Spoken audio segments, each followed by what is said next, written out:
Nuevamente estamos en Pensamiento Crítico. Hoy día nos acompaña el abogado Andrés Zuleta, quien es máster en Derecho Procesal y máster en Criminalidad. También, como siempre, el doctor Alfonso Zambrano Pasquel es parte de este panel, de este conversatorio que tenemos todos los días tratando de construir una nueva república. Todos sabemos muy bien que el Ecuador enfrenta una crisis de criminalidad, una crisis de violencia y de inseguridad sin precedentes. El 2023 terminó con 46 muertes, con 46 homicidios por cada 100.000 habitantes, y el 2024 terminó con 38 homicidios por cada 100.000 habitantes. Constituye una disminución en las cifras, sin embargo, constituye también el segundo año más violento de la historia de nuestro país y sigue siendo considerado el país más violento de la región, con situaciones tan alarmantes como la que se vive en Durán, donde hay aproximadamente 476 muertes violentas que sucedieron solo en 2024. Durán está tomado completamente por el crimen organizado. También vimos la situación que pasó este fin de semana en la playa de Chipipe, donde un coronel de la Comisión de Tránsito del Ecuador fue asesinado mientras disfrutaba de un día de playa. Y esa es la situación que ustedes saben muy bien que vivimos los ecuatorianos y que poco a poco lo vamos normalizando, como lo hacemos todos los seres humanos. Normalizar las costumbres, normalizar la situación que vivimos actualmente. Pero tenemos que tener claro que este no es el Ecuador que nosotros queremos. Este no es el Ecuador que nosotros debemos y teníamos anteriormente. Queremos regresar a la paz en nuestro país y para eso también el día de hoy vamos a conversar con dos juristas sobre cuál sería la situación, cuáles serían las normas, cuál sería la vía para solucionar la situación de inseguridad que se vive en el país. Y tenemos de otro lado las propuestas de los candidatos a la presidencia, a la vicepresidencia y a la asamblea, muchas de ellas descabelladas, muchas de ellas que quieren construir cárceles y cementerios, otros quieren la pena de muerte, otros quieren castigar a los niños como si fueran adultos. El día de hoy vamos a analizar con profesionales del derecho realmente cuáles serían las soluciones y cuál es la situación actual de la criminalidad que se vive en el país. Bienvenidos a Pensamiento Crítico. Abogado Zuleta, un gusto tenerlo aquí con nosotros. Cuéntenos su primera apreciación sobre la situación actual que vive el país y sobre las propuestas que usted ha escuchado. Igualmente, hasta la noche de ayer lo vimos en el debate con los candidatos a la Asamblea. Bien, primero un afectuoso saludo a todos ustedes, honrado de estar aquí junto con ustedes en este conversatorio que vamos a tener el día de hoy. También agradecido al medio La Nueva República, ¿no? Que creo que es un espacio interesante de debate, de aporte de ideas, con el objetivo de que la ciudadanía no solo que conozca, sino que forme parte de esos debates que debe plantearse, sobre todo de cara a estas nuevas elecciones. Bueno, mi primera apreciación respecto de los conflictos que se ha generado en el Ecuador desde hace algún tiempo atrás es que yo creo que los candidatos tienen un enemigo que combatir, que es el crimen organizado, que esta es una prioridad, porque si se logra, si alguno de ellos con sus propuestas, y sobre todo clarificando estas propuestas, de alguna forma que de pronto la conversaremos más adelante, lo que se verá es que el país puede avanzar, porque sin seguridad nadie va a querer invertir en el país, si no hay seguridad nadie va a querer estudiar en este país.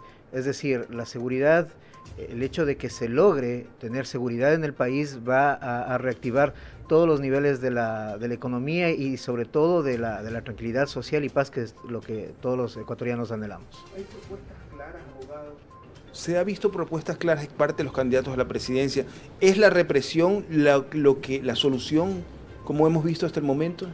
Bueno, a ver, usted comentaba hace un momento y dijo algo que es muy cierto, ¿no? Hay propuestas que podrían ser viables y hay otras que son totalmente descabelladas. Ya creo que nosotros deberíamos aprender algo y creo que el doctor Zambrano Pasquel coincidirá conmigo en el hecho de que el aumento de penas no ha logrado solventar el problema de la criminalidad.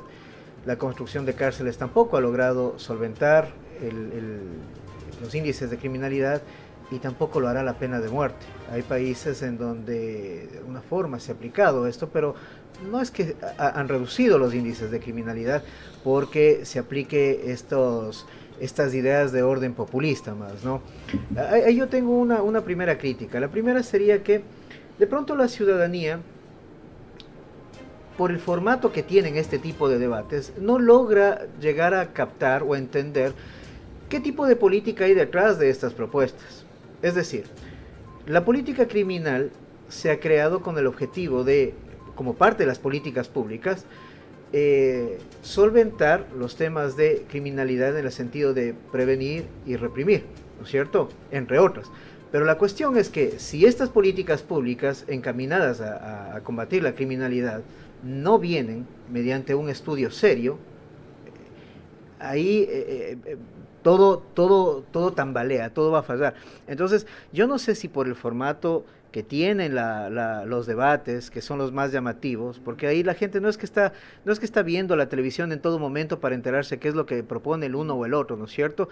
Entonces creo que la ciudadanía no está tan enterada de cómo van a llevar a cabo todos este tipo de planes, ¿no? Ahí salía Arauz, creo que era, que decía que va a construir cementerios exacto, va cárceles y cementerios, y creo que esta no es la visión que queremos darle a un Ecuador que quiere construir la paz. Entonces, esa sería una primera apreciación que yo les podría dar. Ahora, como antecedentes, doctor Zambrano, tenemos a los dos últimos gobiernos que han improvisado bastante en el tema de seguridad. O sea, se ha desarrollado políticas públicas como tal, como decía el abogado Zuleta. La construcción de una política pública no es de la noche a la mañana. Y inclusive los últimos gobiernos, y el último gobierno que llegó en medio de una muerte cruzada, llegó, y aparte de eso, el gobierno anterior que tuvo tanto tiempo para prepararse y preparar realmente una política pública y desarrollarla como tal, la desarrollaron como tal, doctor Zambrano, le falló. Hubo ese plan de política criminal que se aplicó, pero falló y que estuvo quizás mal gestionado públicamente, o no existió como tal y simplemente los decretos que sacan a los militares a la calle fueron la única solución que se aplicó. Porque como usted bien decía, abogado Zuleta, prevención, rehabilitación y represión son partes de una política pública bien establecida, bien desarrollada. Pero si solamente se ataca unas tres aristas, no se soluciona el problema de fondo. Abogado Zambrano. Mire, no, pensaba, y ahora digo ya en voz alta, el primer gran problema es que no hay un plan de política criminal, y la política criminal es parte de la política del Estado. Como yo digo por la formación en esas materias, yo hago criminología, la criminología le dice cuáles son los factores desencadenantes de la criminalidad, y la política criminal le dice cómo debe enfrentarlos, más allá que consiga unos resultados positivos, me refiero. Pero yo siempre he tenido clara la idea también de que la cárcel no es el lugar para resocializar los famosos RE que dice el profesor Zaffaroni. Y Raúl tiene una expresión muy gráfica, dice, llevar a alguien a la cárcel para tratar de socializarlo es como tratar de enseñarle a jugar a alguien fútbol en un ascensor. Ahí no se aprende a jugar fútbol, se aprende en libertad. Entonces, pero entonces si alguien dice, bueno, la pena y la cárcel, ¿qué es y para qué sirve? Para mí es un acto de retribución. Como decía, eso sí, también un gran maestro ecuatoriano, el doctor Jorge Zavala Vaquerizo, la pena es un mal por un mal causado. Entonces, yo cuando hablaba hace un momento con el abogado Zuleta le decía, es que no se deben criminalizar todas las conductas con ese argumento de conductas penalmente relevantes.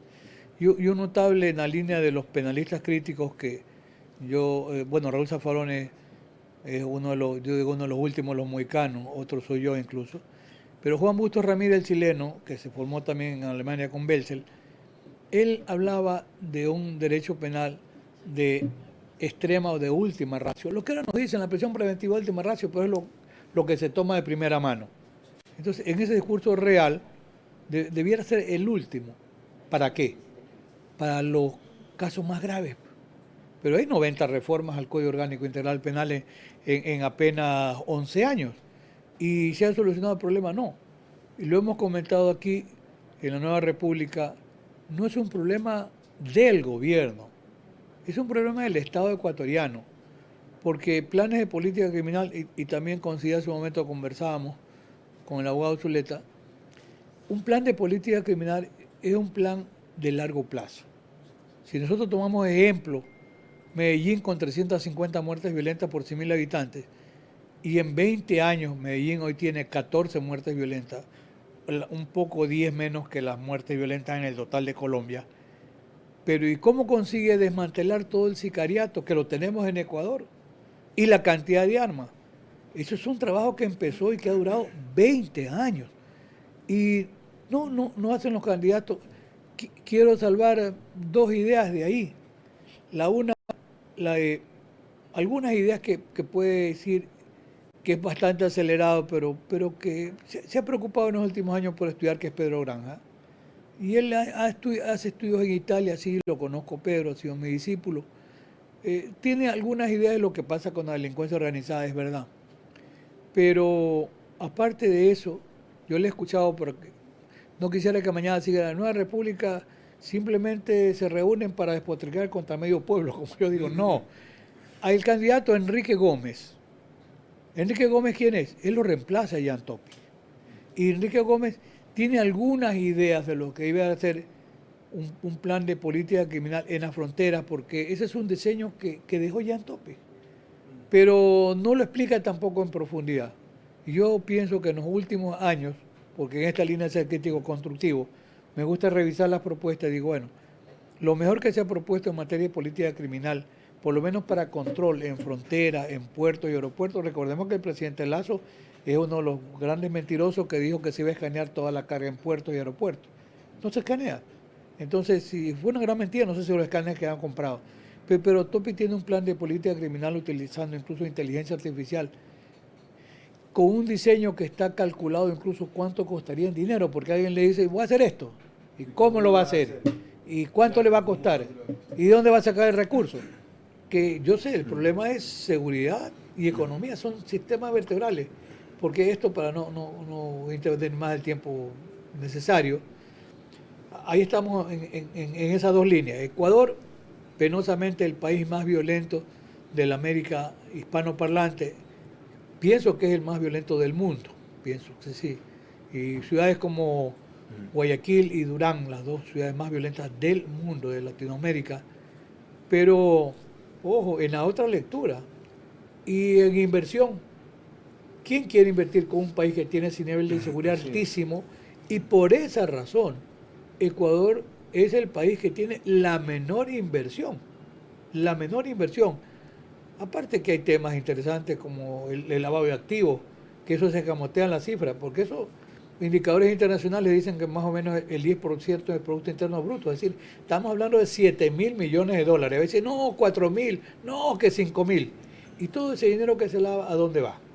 Bueno, entonces, Ecuador tiene ese tema complejo, el incremento de la cantidad de droga que sigue saliendo, 300 toneladas el último año, el 20%, para ser generoso, significa que por Ecuador circularon 2.000 toneladas métricas de cocaína.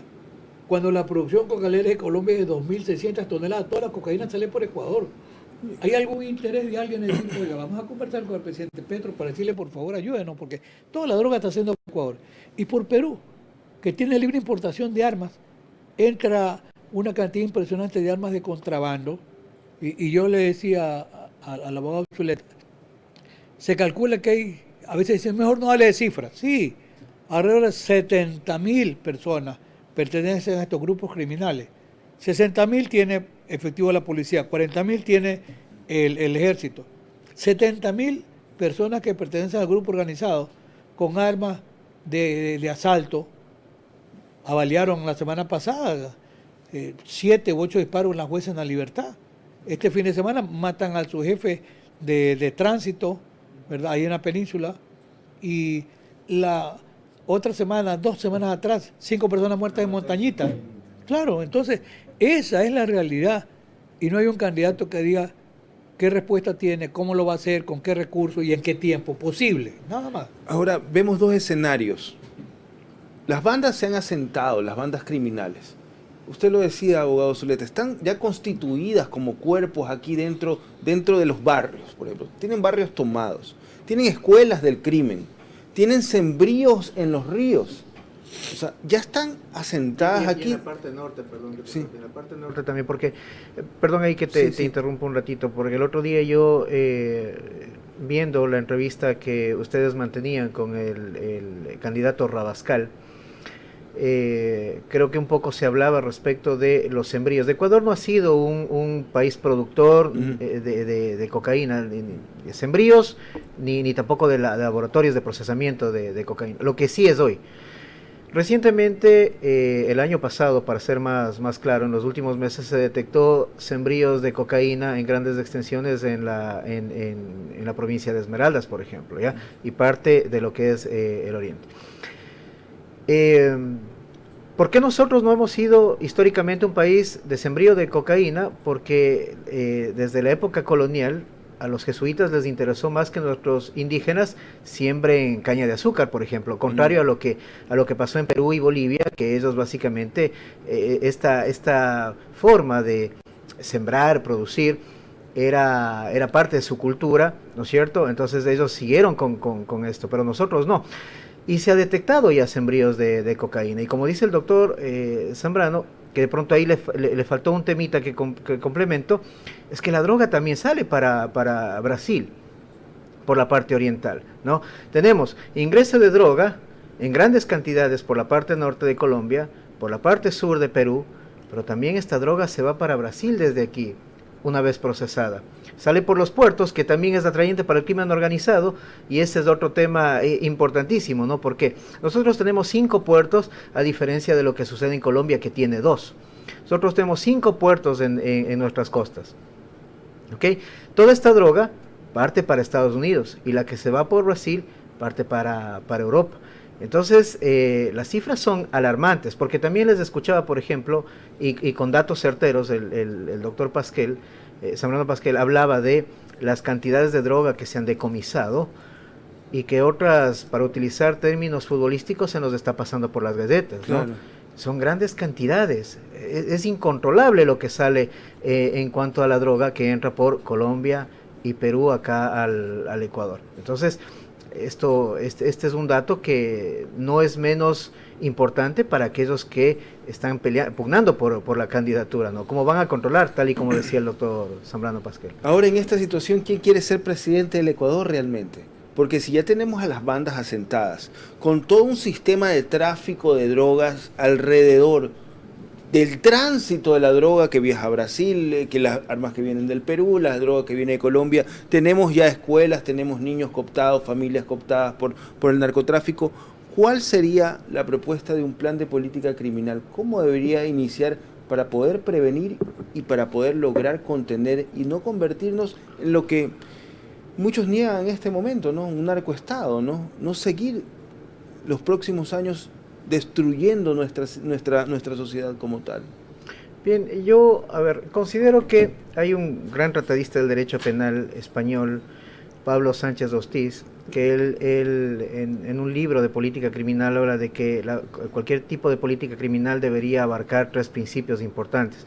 El principio es el principio de sociabilidad ligado a este principio de que todos queremos vivir en paz en sociedad. El segundo ligado al principio de libertad, que se materializa mediante el principio de legalidad, es decir, cualquier tipo de política criminal debe estar enmarcado en lo que dice la Constitución y las normas infraconstitucionales, y el tercero, el principio de dignidad humana, ¿no? Ligado a este principio de dignidad. Bajo esos 3 ejes, es importante que cualquier tipo de política criminal que se cree abarque 3. Y ya hablamos de este tema de las propuestas descabelladas, ¿no? Porque, por ejemplo, el doctor mencionó al doctor Pedro Granja. El doctor Granja ha ido cambiando un poquito este criterio. No sé si lo ha hecho por una cuestión política o por una cuestión más ideológica, pero creo que en algún momento inclusive él dijo que parte de su plan de gobierno y de política criminal, por ejemplo, es la aplicación del derecho penal del enemigo en temas de violación, ¿no es cierto? Y hay algunos otros, como el mismo Arauz y otras personas que proponen cadena perpetua, que ponen pena de muerte y todo este tipo de cosas. Entonces, por ahí tú vas viendo de cómo estos 3 principios ya dejarían de tener validez para la aplicación y la creación de una política criminal. Es decir, ¿dónde está el principio de sociabilidad? ¿Dónde está el principio de libertad? ¿Y dónde está el principio de dignidad humana? Entonces creo que esos 3 principios serían importantísimos el respetarlos, para que pueda tener validez una política criminal encaminada realmente a un combate a la delincuencia. Creo que también una de las cuestiones importantes que debería centrarse el gobierno que entra, porque la pregunta es quién quiere con todos estos problemas ser presidente de la República. Bueno, ahí tienes un montón de candidatos que quieren ser presidentes de la República y que según ellos tienen la forma, la manera de sacarnos. Inclusive se han puesto tiempos. A alguien le escuché que en 3 meses podría ya estar instalado un plan de política criminal. Y en la conversación que ustedes tenían con el ingeniero Rabascal, a mí me parecía interesante lo que él decía. Que y también lo repitió el doctor Zambrano Pasquel, que cualquier tipo de política criminal debe superar el tiempo y los gobiernos, ¿no? Claro. Si no supera esto, nada más serán recursos gastados y pura demagogia. Sí. Debe superar el tiempo y los gobiernos, ¿no? Los políticos van y vienen, pero estos planes que necesita el Ecuador inmediatamente van a fomentar la paz, el control, y esto logrará tener un mejor asidero en las ideas que todos queremos, que es el de la paz en estricto sentido, ¿no? Pero de ahí, vuelvo a insistir, cualquier tipo de política criminal debe abarcar estos 3 principios que nos den la seguridad de que pueden solventar el problema de la criminalidad. Demagogia y populismo, y no políticas públicas. Es lo que vemos normalmente en las decisiones que toman los políticos acá en Latinoamérica, no solamente en Ecuador, en Latinoamérica. Son medidas para paliar y para paliar momentáneamente la situación. Y sí, todos ellos quieren ser presidentes, ¿no? Pero ¿cuál tendrá realmente las ideas claras para poder enfrentar y poder desarrollar una política pública que cumpla con las necesidades y con estos 3 principios básicos que muchas veces, si hablamos de dignidad humana, de libertad, de sociabilidad, pero estamos hablando de personas de que en nuestro país actualmente se ha creado un clima de violencia, no solamente en las calles, sino también dentro de los hogares, donde tenemos a las personas que queremos justicia, que la gente busca justicia, que cuando vemos un video en redes sociales que están apaleando a un delincuente, pues todos aplaudimos y parecemos que, ¡guau, qué lindo! O sea, que bien por el pueblo que quemó al delincuente, lo quemó vivo. Es decir, como sociedad estamos perdiendo también el norte de lo que realmente es una rehabilitación y lo que realmente es la prevención como tal. O sea, como ciudadanía también estamos viendo que nuestra seguridad está siendo vulnerada y son ellos o nosotros. Y por eso vienen estas propuestas demagógicas de pena de muerte, de castigar a los niños como si fueran adultos. En el caso de los niños, ¿cómo deberían ser tratados? ¿Cómo deberían ser tratados estos sicarios de 12, 13 años que se tienen que enfrentar a la justicia? Y tampoco para que pase lo que pasa en este momento, que salen libres y a seguir siendo parte, engrosando las filas de las bandas de delincuencia organizada. A ver, este tema es bastante complejo, porque si le pones a la ciudadanía que pueda opinar respecto de qué pena deberían recibir las personas o qué es lo que se merece una persona que ha delinquido, más con todo esto que hemos visto, ¿no? Recientemente el año pasado tuvimos la oportunidad de ver este video en donde un jovencito de 14 años se subió a un autobús y mató al conductor. Ante los gritos de la hija, ¿no? Ante los gritos de la hija, cuando la muerte de él ya no tenía una razón de ser si es que el propósito era robar. Después fue capturado, se supo que tenía 14 años y todo lo demás. Si le pones a escoger a la ciudadanía, eso es lo que te va a pedir, es decir, venganza pura.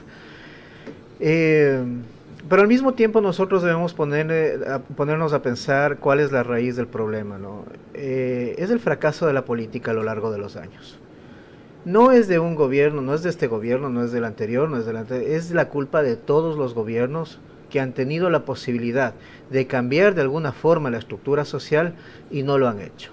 Es de absolutamente todos. Ese es el fracaso, porque tú tienes, por ejemplo, un Guayaquil que en las periferias ha crecido un montón, en donde ni siquiera la policía tiene control de lo que sucede en estos barrios, y que recién también circuló un video, por ejemplo, de 2 pequeños que estaban tomando cerveza y que la persona que les filmaba les daba esta cerveza y después de ellos después de tomar la cerveza ante el agrado de todo el mundo que les veía, ¿no? Y estaban hombres, mujeres, adultos, ellos hacían esta seña, ¿no? Es decir, tiene sectores en Guayaquil en donde un niño nace en condiciones de pobreza. Tiene papás drogadictos, tiene prostitución al lado, tiene venta de drogas al lado, y eso es lo único que él conoce. Esta persona es lo único que él conoce. Hay teorías criminológicas que hablan de este tema, por ejemplo, la de Asociación Diferenciada de Sutherland, que te habla de que las personas aprenden a delinquir acorde al entorno en el que se encuentran, ¿no? Explican un poco, quieren explicar este tema. La teoría de Cohen, por ejemplo, destinado a las bandas organizadas y todo esto, ¿no? Pero es así, es decir, el niño aprende lo que ve en su entorno, claro, lo que ve en su entorno, y esa no es culpa del niño, ¿me entiendes? Es la culpa de años y años y años de fracaso de la política. Quien mata más gente en un país, y en especial, es la corrupción política. Y si no, veamos lo que pasó en la pandemia, ¿no? Que mientras la gente moría en los hospitales, gente hacía negociados con el tema de las mascarillas, de las pruebas COVID, de los medicamentos y todo lo demás. Es decir, la política es más asesina que cualquier banda de delincuencia organizada aquí en este país. Entonces, ¿cómo enfrentas a este niño que nace en estas circunstancias a una pena que debería ser aplicada para una persona que de alguna forma también creció en este entorno, pero que en virtud de la razón humana que todos tenemos y esta sensibilidad espiritual que todos deberíamos tener, tiene la capacidad de escoger si comete hechos deslenables, hechos delictivos o no? Entonces es criticable este tema también de poder someter a un niño a una pena como si fuera un adulto, ¿no? Por estas consideraciones. De ahí en adelante, como te digo, si la ciudadanía le preguntas de esto, claro, la ciudadanía va a estar de acuerdo. Claro. Y mira, una apreciación también, porque es con el tema de las cárceles también. El año pasado yo tuve la oportunidad de estar ahí en Huila, en una ciudad colombiana, tratando, o más bien dicho, conferenciando con algunos profesores de Derecho en la Universidad Sur Colombiana, y hubo una profesora que vino del Salvador, y claro, todos los que estábamos al lado de la profesora del Salvador, nuestra primera pregunta era, ¿cómo vive El Salvador este tema de las políticas criminales del gobierno de Bukele, ¿no? Y ella dijo, mira, aquí mi visión se divide en dos. Por un lado, tienes la abogada que te dice que se debe respetar el ordenamiento jurídico y el principio de legalidad, y por otro tienes a la persona que es parte de la sociedad y que ve el cambio de la sociedad. Entonces, si me hablas desde el punto de vista de la abogada, yo te digo, no, hay represión, hay vulneración a los derechos humanos, hay muchas personas que están encarceladas cuando han sido inocentes y todo lo demás, y lo que no preveyó el gobierno de Bukele es la represación de estos casos en las cortes, ¿no? Es decir, no vas a poder solventar a priori todo esto, pero después tienes a la otra persona que dice, hoy puedo salir a la calle y irme con mi familia, con mi esposa, con mis hijos, y tomarme un helado en cualquier lugar sin el temor que teníamos antes de ser asesinados. Claro, claro. Entonces, hay muchas aristas que se deben analizar. Es la consecuencia de una política pública. De un lado hay personas que la apoyan, de otro lado siempre va a haber alguien descontento como tal. Pero ¿qué hacer para quitarle a las bandas criminales su base social, doctor? ¿Qué hacer con los niños que están en el sicariato? Bueno, mire, Naciones Unidas cada 5 años que celebra sus congresos, habla de las causas de la criminalidad y dice la respuesta: mejorar las condiciones de salud, de educación, de trabajo, de vivienda. Cada 5 años se repite la fórmula. Y en los países de la periferia como este, tenemos problemas de corrupción y tenemos problemas de impunidad. Entonces, si usted suma todos esos factores, usted encuentra variables explicativas por qué este incremento de la criminalidad violenta, pero que no como consuelo, pero yo estoy pensando en una ciudad como Medellín, con ese nivel de muertes violentas, y dije, llegó a 350 muertes violentas por 100.000 habitantes. Y hoy, ¿qué pasa con Medellín? Tiene 14. Y el milagro, menos que la media de Colombia. ¿Por qué? Porque allí trabajaron sabiendo que no era un proyecto de corto plazo, pero empezaron los alcaldes de Medellín. ¿Para qué?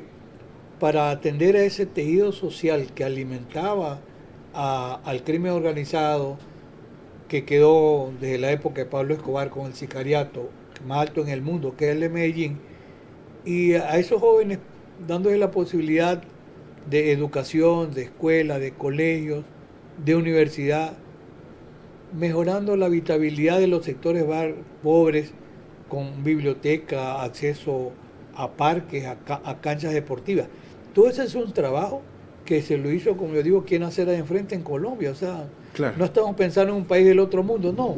Hubo la decisión política que no la hay, porque mientras no se atienda al tejido social, este es un problema en crecimiento, porque lo que dice la revista The Economist, que no les gusta a muchos, pero cómo se recluta a ese joven que empieza a ser custodio de la droga, después comienza a participar del negocio y después le dicen, mira, puedes ganar más dinero si matas a alguien. Entonces, la escalada va en esa línea y cualquiera que sea el gobierno tiene que atender al tejido social, y esa es una tarea que tienen que emprender los municipios y las prefecturas. Es decir, ejemplos sí hay de lo que ha podido hacerse allí, en un sitio cercano como Colombia. El otro tema, sí, tiene que haber un control necesariamente. Sí es posible que salga droga por Brasil, pero el problema para Europa focalizado es el 80% de la cocaína que llega a Europa tiene nombre propio y viene de Ecuador. Por eso Ecuador es considerada la autopista de la cocaína por la BBC de Londres. Lo que pasa es que los precios de mercado también, 20 millones de dólares una tonelada de cocaína en Estados Unidos, 60 millones de dólares una tonelada de cocaína en Europa. Está costando 200 millones una tonelada de cocaína en Australia, está llegando la cocaína en Australia. Y Colombia tiene el 25%, aumentó el último año la producción cocalera. El hectareaje en Colombia se mantiene en alrededor de 270.000 hectáreas. Aspiraban a llegar a 300.000, pero están por allí. Perú tiene 90.000 hectáreas y Bolivia tiene 30.000, 35.000. Lo de Ecuador puede que sea una cifra que no corresponda a la realidad, pero se habló de 2.000 hectáreas. Posiblemente haya más, pero sí se está produciendo cocaína en Ecuador. Sí, y ahora se publicita menos. Alguna vez el ejército descubrió laboratorios de alta capacidad productiva, submarinos para poder transportar 7, 8, 9 toneladas, que se descubren algunos en Ecuador. Pero por lo mismo que decía el abogado Zuleta, los puertos que tiene el Ecuador hacen más accesible la salida por Ecuador. Entonces, ahí hay una clave, el control, puertos y aeropuertos, trabajar con el tejido social. El tema del SNAI, cambiar de nombre no siempre da soluciones. Yo no sé si sea bueno que se quede con el nombre, pero que hay una política criminal penitenciaria, que es otro tema, Entonces, mire, están publicados algún trabajo mío en política criminal crítica sobre un diseño para la cárcel, utilizando lo que existe, porque si uno mira el SNAI, son vocales del SNAI diferentes ministerios, pero no trabajan. Tienen que funcionar, tienen que trabajar. Es decir, si hay propuestas de cómo puede servir o no la cárcel ecuatoriana, sí.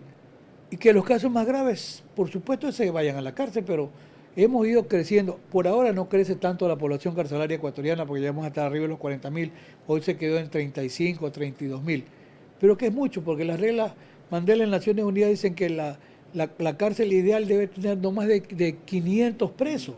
Entonces imagínense con cárceles como la de Guayaquil, que se considera además somos número uno en muchas cosas, en pobreza y en violencia. La cárcel más violenta del mundo, Guayaquil. No, pero no es premio filantrópica del Guayas. Entonces, no hay realmente política criminal por parte de ningún candidato. Pero eso es una tarea que tienen pendiente, ¿no? Ahora, es importante también dos temas que tocaron ustedes, el tema de las cárceles y el tema de la corrupción política, que le tocó a usted, abogado Zuleta. Ahora, vemos un Estado que se desmanteló para bien o para mal, con corrupción, sin corrupción, pero que tenía una cierta estructura, con un ministerio coordinador de seguridad, un ministerio de justicia que administraba las cárceles. Vino el gobierno de Guillermo Lasso, creó nuevamente el Ministerio del Interior, que ya no existía, creó otro Ministerio Coordinador de Seguridad, trató de reconstruir la institucionalidad del Estado como tal. Vemos que un Estado fuerte es necesario para controlar a las fuerzas del orden y crear una correcta política de Estado que también influya, por ejemplo, en la estructura de las cárceles como tal, que antes tenían otro sistema que lo regentaba, después quedó a la voluntad del SNAI como tal. ¿Es necesario esta estructura fuerte del Estado, un Estado competente como tal para manejar en sí, inclusive a las fuerzas del orden, para que no existan casos como los que se han denunciado en los últimos meses, el caso de los 4 niños de las Malvinas? Ayer vimos un nuevo caso que salía publicado en redes sociales, y así casos de personas que los comités de derechos humanos están denunciando en este momento, que por otro lado también es casos de desapariciones involuntarias y casos de desapariciones forzadas. Usted me hace un poco acuerdo a las palabras de César Beccaria en su libro de los delitos y las penas, cuando él hablaba un poco de que nosotros como otorgamos o nos desprendemos de una parte de nuestra libertad para que sea otros quien la administren para conseguir este bien común, ¿no? Este es del Estado, el Estado es el que nosotros nos hemos desprendido de esta parte de libertad para que nos den seguridad. El ius puniendi que tiene el Estado como un poder es necesario en este Estado y en cualquier otro Estado del mundo, ¿no? El Estado debe tener la capacidad de reprimir. El uso de la fuerza de por sí no es malo. El uso de la fuerza por parte del Estado es malo o riñe cuando va por fuera de los derechos humanos, cuando obra por las sombras, por la ilegalidad. Ahí es cuando nosotros estamos hablando de que ya no estaríamos hablando de un Estado democrático, sino de una dictadura, y esto básicamente se da en toda dictadura, ¿no? Entonces, de primera mano, el ius puniendi es necesario en un Estado, el poder reprimir con fuerza es necesario. Ahora, respecto del tema de las cárceles, miren, yo puedo respetar muchas opiniones respecto de este problema carcelario, pero el problema carcelario no se da en los últimos 5 años.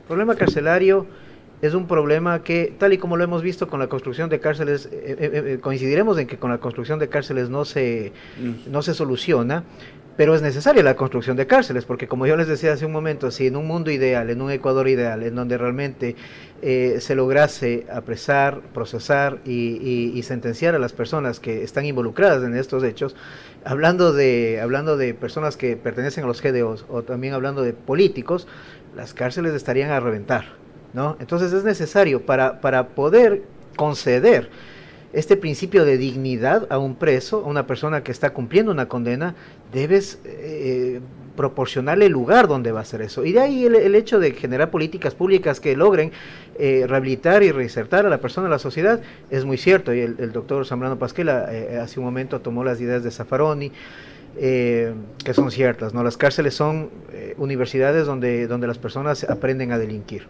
Entran ahí por un cierto tipo de delitos, inclusive de bagatela, y terminan como jefes de bandas criminales. Exacto. ¿No es cierto? Entonces, y en el Ecuador, este tema de las cárceles no se dañó en los últimos 5 años. Hubo políticas que hicieron de que las bandas organizadas cobren fuerza en las cárceles, es más, que administren sus grupos desde las cárceles, ¿no? Que combatan al Estado desde las cárceles.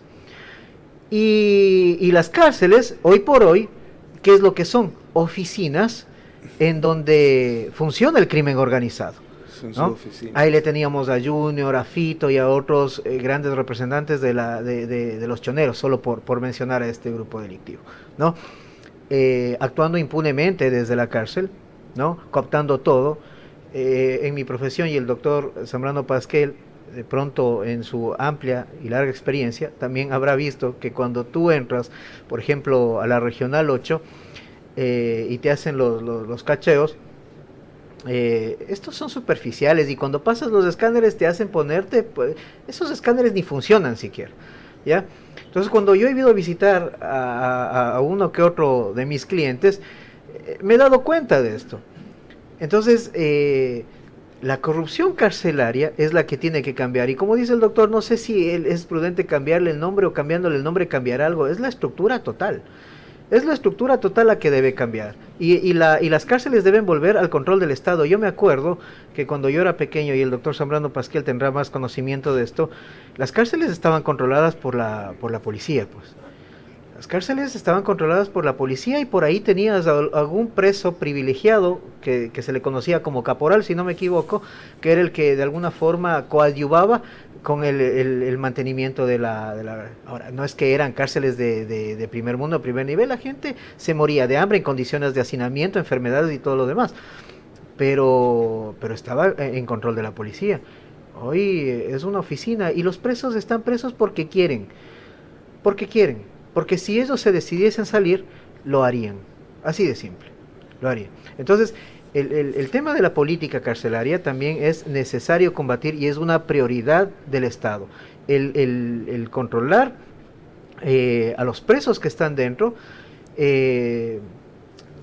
no quisiera utilizar este término inocuizar, pero debemos darnos cuenta que hay personas que, por más que el Estado haga, no van a querer una rehabilitación o está probado que no quieren esta rehabilitación, ¿no? Entonces, sobre todo esto tiene que actuar el gobierno que entre y las propuestas que se tengan. Perfecto, gracias al abogado Zuleta y al doctor Zambrano. Doctor, su apreciación sobre este conversatorio, sobre lo que hemos podido dilucidar el día de hoy. Bueno, positivo en función de que este conversatorio y diálogo no está sometido a ningún tipo de censura en principio. Y como yo sigo diciendo, tratamos de generar una crítica constructiva. Ese es el punto. Y esa crítica constructiva apunta a señalar propuestas posibles y viables con la realidad que tenemos. Tiene que haber, de fondo, es la decisión política de quien vaya a asumir o continúe en la gestión de gobierno, de entender que sí es posible trabajar por un nuevo Ecuador. Y un nuevo Ecuador fundamentalmente necesita recuperar seguridad. Seguridad ciudadana más seguridad jurídica seguramente le permite a Ecuador empezar a construir, tal vez emulando nuestro nombre, ¿no? La nueva república. Y no lo digo por ser ampuloso, pero esa es la idea y la propuesta. Le agradezco al doctor Zambrano, también al abogado Zuleta por acompañarnos el día de hoy en Pensamiento Crítico. Los dejamos, ya viene el noticiero con Steven Macías y después está toda la información de los deportes con Futboleando. Miguel Vallejo está desde el Mundial de Fútbol Juvenil en Salinas también. El día de hoy vamos a tener un reporte en vivo con él. Gracias y esperamos sus comentarios en nuestras diferentes redes sociales y recuerden seguirnos también en www.lanuevarepublicas.com. Buenas tardes.